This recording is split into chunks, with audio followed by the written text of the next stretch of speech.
Assalamualaikum warahmatullahi wabarakatuh. Pemirsa dimanapun saja Anda berada, senang sekali di awal fajar yang berbahagia ini kita dapat kembali lagi bersilaturahim dalam program Tafsir Al-Misbah mengenal surah Al-An'am bersama Bapak Quraisy Shihab. Tentunya masih dalam rangkaian program Berkah Karunia Ramadan Metro TV. Ya, pada kesempatan kali ini kita tentunya akan kembali lagi membahas surah Al-An'am. Surah ini begitu subhanallah, begitu luar biasa karena ini termasuk salah satu surat yang diturunkan sekaligus. Dan kali ini kami akan membahas surah Al-An'am ayat 151 sampai 153 di mana ayat ini berisi tentang prinsip-prinsip tuntunan atau boleh dikatakan Ten Commandments umat Islam. Nah, untuk lebih jelasnya pada kesempatan kali ini sudah hadir di studio yaitu guru kita Bapak Quraisy Shihab. Assalamualaikum warahmatullahi wabarakatuh, Pak. Waalaikumsalam. Bagaimana Pak setelah puasa berjalan? Masih kelihatan segar saja. Mudah-mudahan ada rahasia khusus. Semakin sehat. Amin insyaallah. Dan tidak hanya Bapak Quraisy Shihab juga hadir remaja-remaja kita, saudara-saudara kita yang sudah hadir nih pada kesempatan kali ini, yaitu dari Rumah Pendidikan Islam Internasional, Ikatan Remaja Muhammadiyah dan Ikatan Mahasiswa Muhammadiyah IMM Ciputat. Assalamualaikum warahmatullahi wabarakatuh. Pak Quraisy, ayat 151, 153 tadi dikatakan bahwa ayat ini berisi prinsip-prinsip tuntunan. Ya. Bisa dijelaskan Pak Quraisy? Baik, bismillahirrahmanirrahim. Kita ada mengenal the Ten Commandments, ya. 10 wasiat Tuhan kepada Nabi Musa. Ya, itu ada di Perjanjian Lama. Islam juga punya 10 tuntunan. Sebagian dari tuntunan tersebut serupa sama dengan tuntunan yang diberikan kepada Nabi Musa dan ada juga yang berbeda. Mari kita tuntunan-tuntunan itu dirangkum dalam ayat yang akan kita bahas atau ayat-ayat yang akan kita bahas. Mari kita baca ayat itu. A'udzu billahi minasyaitonir rajim. Bismillahirrahmanirrahim. Qul ta'alu atlu ma harrama rabbukum 'alaikum alla tusyriku bihi syai'aw wa bil walidaini ihsana wa la taqtulu auladakum min imlaq nahnu narzuqukum wa iyyahum dan seterusnya. Qul, sampaikan wahai Nabi Muhammad kepada orang-orang musyrik itu. Ta'alau. Ta'alau itu, ta'ala itu arti asalnya berarti mari meninggi, mari ke atas. Ali apa artinya ali? Tinggi ya. Ta'alau, mari meningkat ke atas. Kalian itu seakan-akan ayat ini kalian itu berada rendah di bawah. Mari fahami, praktekkan tuntunan-tuntunan yang akan saya sebutkan ini agar kalian tinggi. Ta'al. Nanti ada ayat lain halummu. Itu kalau halummu artinya mari mendekat. Boleh jadi kita sudah selevel, ya, tapi masih jauh. Kalau ini ta'alau. Mereka, kaum musyrik itu percaya kepercayaan yang salah. Mengharamkan hal-hal yang halal. Menghalalkan yang haram. Ya. Di sini Nabi Muhammad diperintahkan. Sampaikan kepada mereka, ta'alau. Mari meningkat. Mari ke atas. Saya akan bacakan kepada kamu apa yang diharamkan oleh Tuhan kamu. Atlu. Apa artinya atlu? Tilawatil Quran itu apa artinya? Tilawah, membaca. Ya. Apa bedanya dengan qiraah? Membaca juga. Ya. Beda. Membaca qiraah bisa jadi yang dibaca itu sesuatu yang tidak bermanfaat. Bisa enggak? Nah, Kalau tilawah itu adalah membaca sesuatu yang suci, yang benar.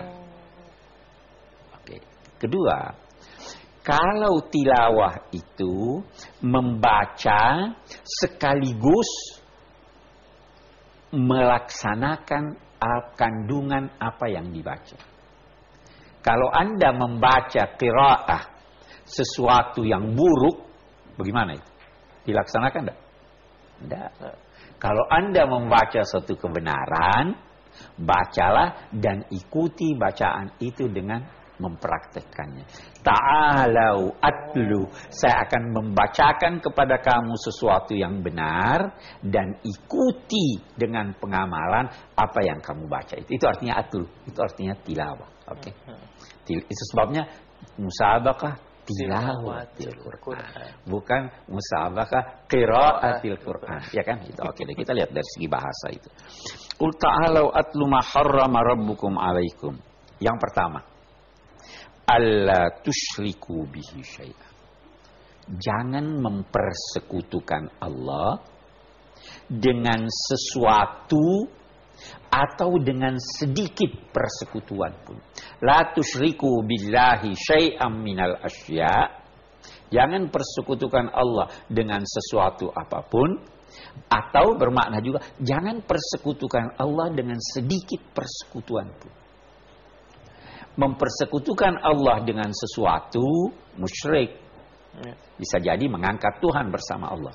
Mempersekutukan Allah sedikit pun boleh jadi Anda hanya percaya Allah itu Maha Esa, tetapi Anda pamrih, Anda tidak ikhlas. Itu namanya mempersekutukan sesuatu mempersekutukan Allah dengan sesuatu atau mempersekutukan Allah sedikit persekutuan pun. Ini prinsip dasar. Tauhid matahari. Beredar di matahari itu planet-planet tata surya. Tidak bisa planet itu berpisah. Begitu dia berpisah, dia jatuh. Semua kegiatan Anda harus Anda kaitkan dengan Allah. Begitu terlepas dari akidah tauhid, tidak ada artinya, hancur. Oke, itu arti, itu prinsip pertama. Prinsip pertama, ya. Baik, kita akan lanjutkan lagi prinsip berikutnya. Kalau Nabi Musa mendapatkan 10 perintah Allah, dan Nabi Muhammad pun juga ada 10 commandment istilahnya. Jangan kemana-mana, tetaplah di Tafsir Al-Misbah. Siapa yang meninggalkan kemaksiatan yang tersembunyi, itu artinya dia takut Tuhan. Subhanallah, memang begitu banyak di dalam Al-Quran yang kadang-kala terlewat oleh kita. Tapi begitu kita baca lagi, kita kaji lagi, insya Allah ini akan jadi satu masukan buat kita semuanya. Ya, selamat bergabung buat Anda yang saat ini mungkin baru saja bergabung dengan kami di Tafsir Al-Misbah, itu dimana kita akan mencoba untuk meneliti dan mempelajari dari surah Al-An'am. Dan kali ini surat yang dibaca itu ayatnya ayat 151 sampai dengan 153. Pak Quraisy, bisa dilanjutkan? Baik, kita lanjutkan. Kita lihat yang kedua, apa perintah yang kedua? Wabil walidaini ihsana. Saya mau terangkan dulu. Coba lihat bedanya ya. Dengan kedua orang tua, hendaklah kamu berbakti kepadanya. Kita lihat. Kalau saya berkata, saya berangkat dengan si A. Oke? Itu si A bersama saya atau tidak? Ya, bersama dong. Bersama. Nah, kalau saya berkata, saya berangkat ke Bandung, saya waktu itu berada di Bandung atau tidak? Tidak ya? Ya, baru ada jarak antara saya dengan Bandung. Gitu ya. Kepada si A. Kalau kepada si A, itu berarti ada jarak antara saya dengan si A. Ya. Nah, saya dengan si A, itu tidak ada jarak. Nah, ayat ini berpesan, jangan ada jarak antara Anda dengan orang tua Anda. Sebabnya dia tidak katakan wa ilal walidaini ihsana, kepada kedua orang tua hendaklah kamu berbakti berbuat baik, tetapi dengan kedua orang tua. Jangan ada jarak antara Anda dengan orang tua Anda. Ya kan?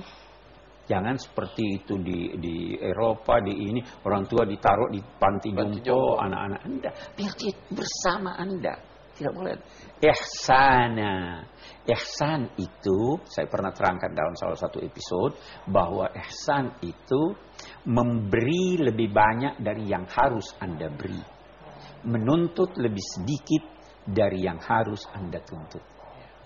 Ayat ini tidak melarang. Redaksinya bukannya berkata jangan durhaka pada orang tua. Karena tidak durhaka belum tentu berarti berbakti. Yang dituntut dari Anda berbakti kepadanya dan selalu dekat kepadanya. Itu pesannya kan beda ya. Itu yang kedua. Kita bisa rinci lebih jauh karena ini ada 10. Wala taqtulu auladakum min imlaq. Nahnu narzuqukum wa iyyahum. Nah, ini yang. Jangan kamu bunuh anak-anak kamu. Karena kemiskinan kamu. Kami yang akan memberi kamu rezeki dan memberi mereka juga rezeki. Nah, dulu masyarakat jahiliyah sebagian sukunya membunuh anak-anak. Alasannya antara lain adalah nggak bisa biayai hidupnya. Tapi zaman sekarang juga ada Pak Quraisy. Zaman sekarang ada. Iya, orang alasan kemiskinan anak dibunuh. Karena itu, bahkan saya bisa berkata, aborsi yang dilakukan tanpa dasar, itu sebenarnya membunuh anak. Allah. Ya kan? Bahkan itu lebih buruk dari masa jahiliyah. Ya. Dulu, mereka orang-orang bodoh. Dulu kalau mau dibunuh anaknya, itu hanya seorang diri. Bapaknya yang pergi bunuh, ibunya nggak tahu. Dulu kalau mau dibunuh anak-anak itu dipakaikan pakaian yang bagus. Kalau sekarang aborsi, bagaimana itu? Orang terpelajar, ya kan?